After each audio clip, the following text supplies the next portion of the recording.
معزز حاضرین، سامعین و ناظرین، عقیدہ توحید جو ہے یہ اسلام کی،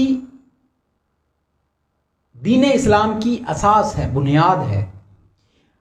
اور عقیدہ توحید میں پختگی نہ ہو، درستگی نہ ہو تو دائرہ ایمان وہ مشکوک ہو جاتا ہے، اور اللہ تعالیٰ کی رحمت، حضور نبی کریم صلی اللہ علیہ وسلم کی محبت اور شفاعت اس کا مستحق ہونے کے لیے اس عقیدے میں پختگی اور درستگی یہ لازمی بات ہے،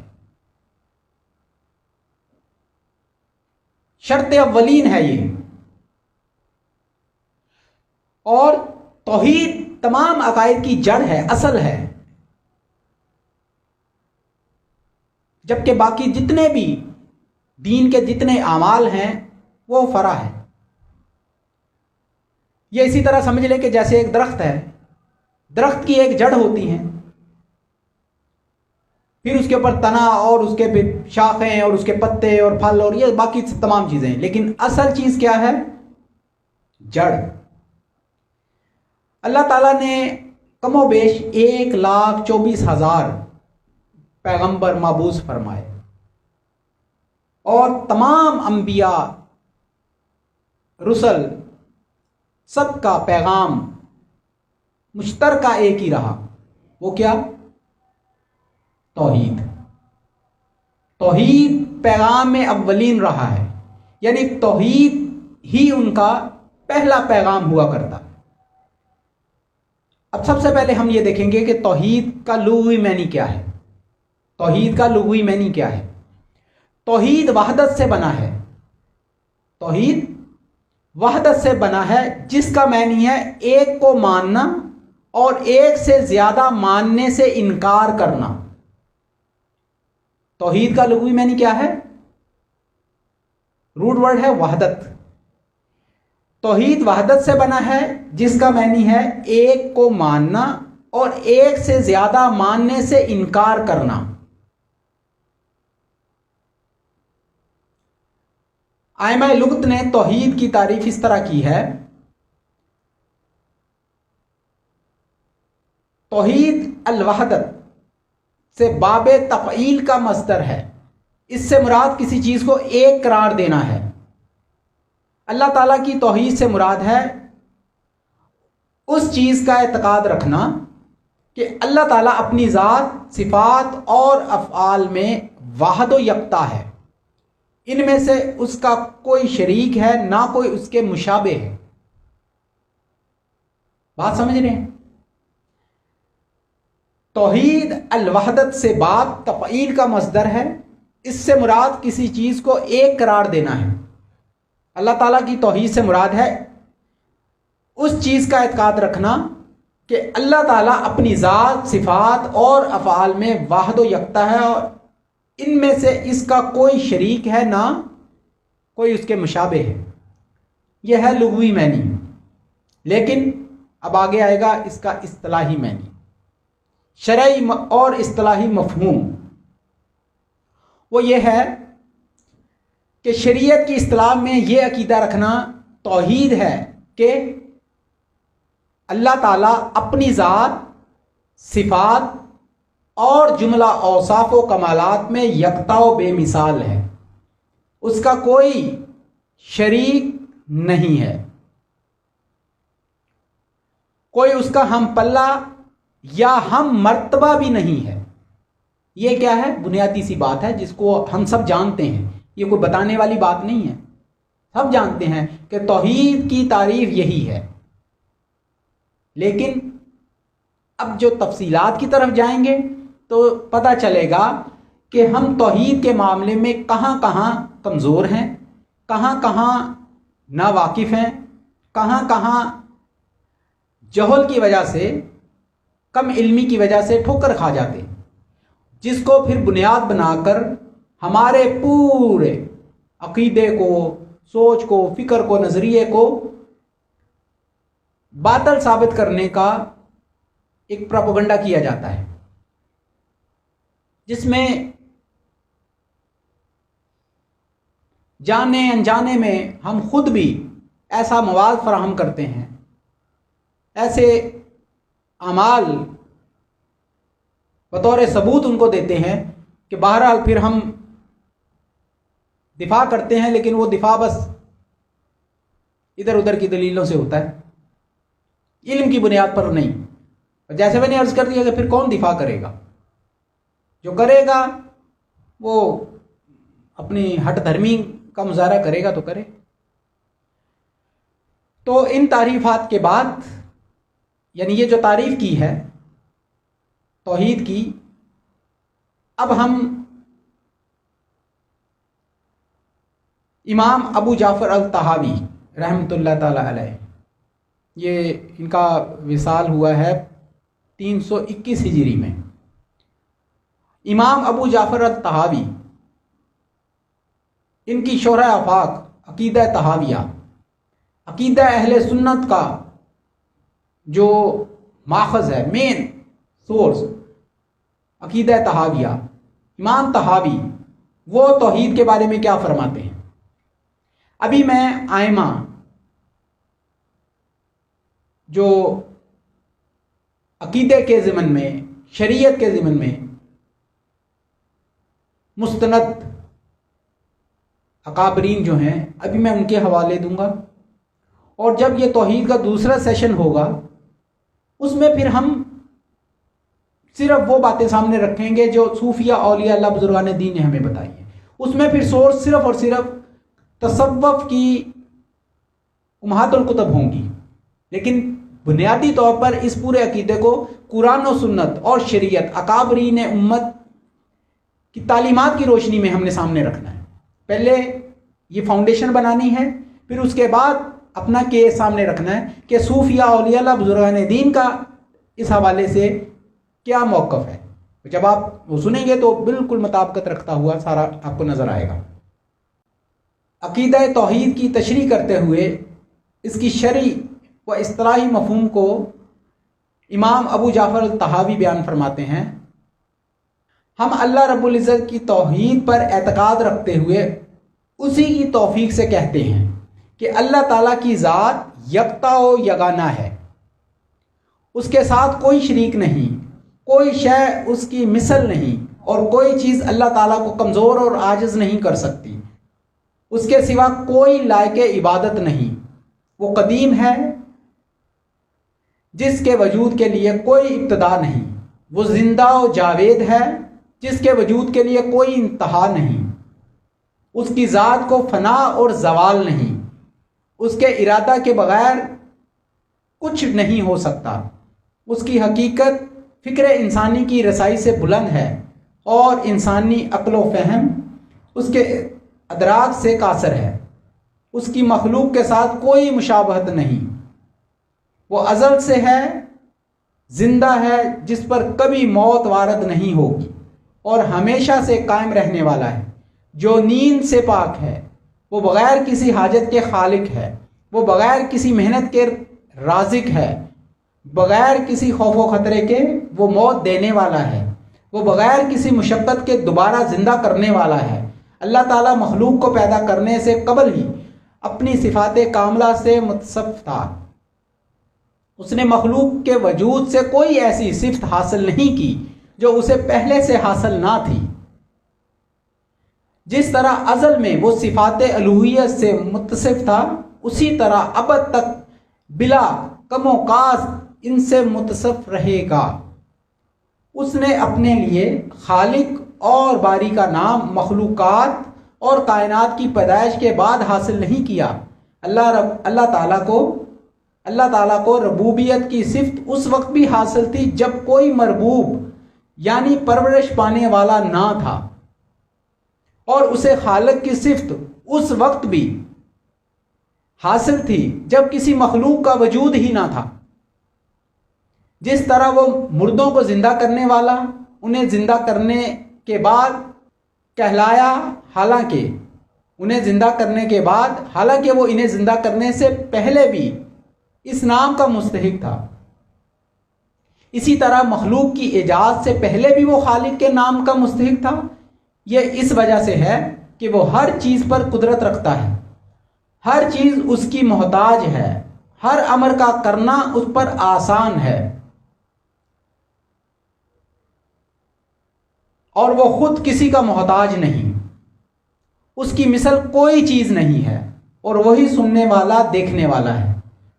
اس نے مخلوق کو اپنے علم کے مطابق پیدا کیا ہے، اس نے مخلوق کے لیے ہر ضروری چیز کا اندازہ اور مقدار پہلے سے مقرر اور متعین کر دی ہے، اور اس نے ان کی موت کے اوقات مقرر کر دیے ہیں۔ مخلوق کو پیدا کرنے سے پہلے بھی اس سے کوئی شے پوشیدہ نہیں تھی، اسے ان کی تخلیق سے قبل ہی علم تھا کہ یہ لوگ پیدا ہونے کے بعد کیا کریں گے۔ اس نے انہیں اپنی اطاعت کا حکم دیا اور اپنی نافرمانی اور سرکشی سے منع کیا۔ ہر چیز اس کی مشیت اور تقدیر کے مطابق چلتی ہے، اور اسی کی مشیت اور ارادہ نافذ ہوتا ہے۔ بندوں کی اپنی کوئی مشیت اور ارادہ نہیں ہوتا، مگر جو وہ ان کے لیے چاہے، بس جو وہ ان کے لیے چاہے وہی ہوتا ہے، اور جو وہ نہ چاہے نہیں ہوتا۔ وہ جسے چاہے اپنے فضل سے ہدایت کی توفیق دیتا ہے، نافرمانی سے بچاتا ہے اور معاف کرتا ہے، اور وہ جسے چاہے اپنے عدل کی بنا پر گمراہ کرتا ہے، رسوا ٹھہراتا ہے اور عذاب میں مبتلا کرتا ہے۔ تمام لوگ اس کی مشیت کے اندر اس کے فضل اور عدل کے درمیان گردش کرتے رہتے ہیں، نہ کوئی اس کا مد مقابل ہے اور نہ کوئی شریک۔ اس کے فیصلہ کو کوئی رد کرنے والا نہیں، اس کے حکم کے آگے کوئی پسو پیش کرنے والا نہیں، اور کوئی اس کے امر پر غالب آنے والا نہیں۔ ہم ان تمام باتوں پر ایمان لا چکے ہیں اور یقین رکھتے ہیں کہ یہ سب کچھ اس کی طرف سے ہے۔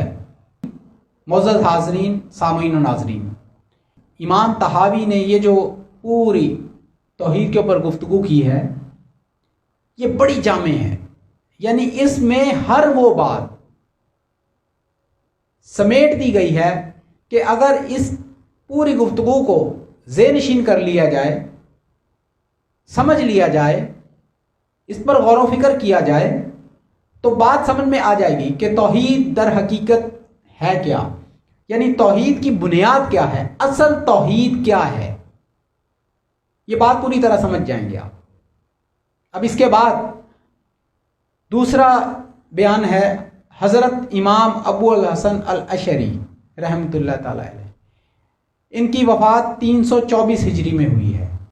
فقہ حنفیہ، حضرت امام اعظم ابو حنیفہ رحمۃ اللہ علیہ کی فقہ حنفیہ میں پھر دو اسکول آف تھاٹ ہوئے ہیں، دونوں برحق ہیں، دونوں کی انٹرپریٹیشن اور ان کے تشریح و تعبیر حق ہے، درست ہے۔ لیکن جیسے میں نے بتایا تھا کہ ہم حضرت ابو منصور ماتوریدی، ہم ان کے طریق کو آگے لے کے بڑھتے ہیں اور اسی پر ہم اسی کے مقلد اور اسی کے مطابق چلتے ہیں۔ لیکن امام ابو الحسن الاشعری رحمۃ اللہ علیہ یہ کیا فرماتے ہیں توحید کے حوالے سے؟ ان کا قول بھی ہمارے لیے معتبر ہے، ماتوریدیاں ہوں یا الاشعری ہوں، دونوں کے اقوال اس معاملے میں درست اور حق پر مبنی ہیں۔ تو جہاں توحید کی بات ہے، توحید کے معاملے میں تو بہت کلیئرٹی رہتی ہے، اس میں تو کوئی اختلاف کی بات ہو ہی نہیں سکتی۔ حضرت ابو الحسن الاشعری فرماتے ہیں، اللہ تبارک و تعالی وہ ذات ہے جو توحید کے اعتبار سے یکتا ہے، تمجید کے اعتبار سے قابل تعریف ہے۔ اس ذات کو بندوں کی صفات نہیں پا سکتی، اس کا کوئی مثل اور نظیر نہیں، وہی ہر چیز کی ابتدا کرنے والا ہے اور اس کو اصل حالت پر لوٹانے والا ہے۔ وہ جو ارادہ فرمائے اسے کر دینے والا ہے، وہ بیوی اور بیٹے رکھنے سے بلند و برتر ہے، وہ عورتوں کے میل ملاپ سے پاک ہے، اس کی کوئی ایسی لغزش نہیں جسے ختم کیا جا سکے، یعنی اس کے تمام افعال لغزشوں سے پاک ہیں، اور نہ ہی اس کی کوئی ایسی حد ہے جس کی مثال دی جا سکے۔ وہ اپنی صفات کے ساتھ اول سے ہی قادر ہے۔ وہ ہمیشہ عالم اور خبیر رہا ہے۔ اس کا علم کل اشیاء سے پہلے ہے اور اس کا ارادہ ان میں نافذ ہے۔ پوشیدہ امور میں سے کچھ بھی اس سے مخفی نہیں۔ گردش زمانہ نے ان میں کچھ تغیر نہیں کیا۔ کسی چیز کو بھی تخلیق کرنے میں اسے مشقت اور تھکان نہیں ہوئی، نہ ہی اسے کوئی کمزوری اور تکلیف پہنچی۔ اس نے تمام اشیاء کو اپنی قدرت سے تخلیق کیا، اپنی مشیت سے ان کی تدبیر کی، اپنی طاقت سے ان پر غالب رہا، اپنی قوت سے ان کو تابع کیا۔ پس متکبرین اس کی عظمت کے سامنے جھک گئے، اس کی ربوبیت کی عزت کے سامنے بڑے بڑے عاجز ہوئے، اس کے علم راسخ کے آگے شک کرنے والے ختم ہو گئے، اس کے لیے گردنیں خم ہو گئیں۔ عقل مندوں کی عقل و دانش اس کی بادشاہی میں متحیر ہو گئی۔ اس کے کلمہ کے سبب ساتوں آسمان قائم ہوئے، فرش زمین نے قرار پایا، بلند و بالا پہاڑ وجود میں آئے، آندیاں چلی، آسمانی فضا میں بادل چلنے لگے، سمندر اپنی حدود میں قائم ہوئے۔ وہی اللہ واحد و یکتا ہے، زبردست ہے، جس کے سامنے طاقتور جھکتے اور بلند رتبہ رکھنے والے انکساری کرتے ہیں، اور عالم پسند و ناپسند سے اس کی اطاعت اختیار کرتے ہیں۔ 2 قول ہو گئے، اب تیسرا قول، وہ جن کا قول ہے وہ شریعت کے عالم امام تو ہیں ہی، لیکن ان کی خاص پہچان صوفی مشرب کے طور پر ہوتی ہے۔ وہ کون ہیں؟ حضرت امام غزالی،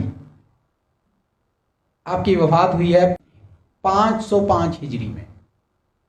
حضرت امام غزالی عقیدہ توحید کی وضاحت فرماتے ہیں، بے شک اللہ تعالیٰ اپنی ذات میں واحد ہے، جس کا کوئی شریک نہیں، وہ یکتا ہے، جس کی مثل کوئی نہیں، بے نیاز ہے، جس کی ضد نہیں، منفرد ہے، جس کی مانند کوئی نہیں، وہ ایسا واحد اور قدیم ہے جس کا اول کوئی نہیں، وہ ازل سے ہے جس کی کوئی ابتدا نہیں، اس کا وجود ہمیشہ باقی رہنے والا ہے جس کا کوئی آخر نہیں، وہ ابدی ہے جس کی کوئی انتہا نہیں، ہمیشہ قائم اور باقی رہنے والا ہے جس میں کوئی انقطاع نہیں، وہ جلالت کی صفت سے متصف رہا ہے، مدتوں کے خاتمے اور زمانے کی ہلاکت کے بعد اس فنائیت اور انجام کے سبب اس کے خلاف فیصلہ نہیں ہو سکتا، بلکہ وہی اول ہے، وہی آخر ہے، وہی ظاہر ہے اور وہی باطن ہے، وہ ہر چیز کا جاننے والا ہے۔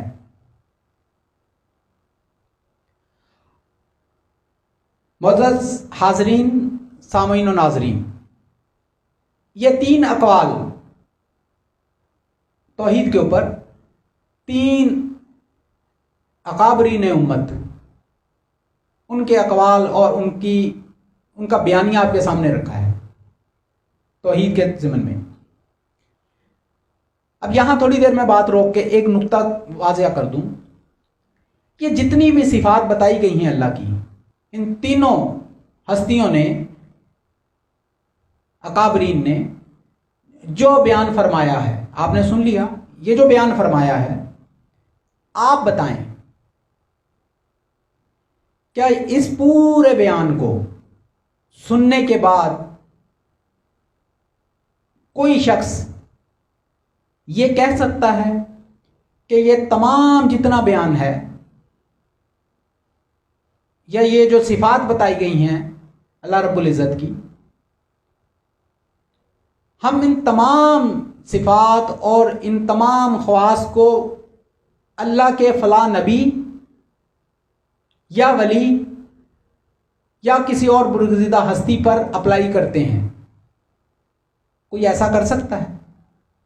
یا کبھی سنا ہے یا کبھی دیکھا ہے کہ کوئی ایسا کرتا ہو؟ یا کوئی یہ کہے کہ یہ جو کچھ بیان کیا ہے یہ منو ان، ہم اس کا اطلاق انبیاء پر کرتے ہیں یا اس کا اطلاق اولیاء پر کرتے ہیں؟